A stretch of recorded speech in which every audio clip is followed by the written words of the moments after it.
একটা বাস্তব ঘটনা কমু বন্ধুরা, চুপ করে মন দিয়ে শুনবা আমার বাস্তব কথাটা। এই যে মোবাইলটা যে আমরা দেখতাছি, এই মোবাইলটা সেই বিশাল দামি আমগো কাছে, বিশাল পবিত্র একটা জিনিস। কেন কও তো? এইটা পায়খানার মধ্যেও যাইতেছে মানুষের হাতে হাতে, এটা আবার ঠাকুর ঘরেও যাইতেছে মানুষের হাতে হাতে, কোনো ধোয়াধুয়ি সিন নাই। এটা হচ্ছে মহা পবিত্র একটা জিনিস। পায়খানাতেও থাকে যেটা, আবার ঠাকুর ঘরের সাকেও অনেক ভক্তি করে মানুষে এটা দেহে, একটা সম্মান করে। মোবাইল মোবাইল ছাড়া বাঁচবো না জীবনে, সব কিছু হয়ে যায়, কিন্তু মোবাইল যেন এদিক ওদিক না যায়। তাই লেগে পায়খানার মধ্যেও যায়, মন্দিরের মধ্যেও যায়।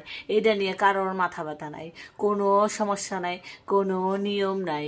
বুঝছো না বন্ধুরা? এই পায়খানার মধ্যে মোবাইল নিয়ে যাওয়া অবশ্যই বন্ধ হোক, অবিলম্বে বন্ধ হোক। আমার সাথে যে যে একমত তারা অবশ্যই কমেন্টে তার নাম আর ঠিকানা অবশ্যই কইবা।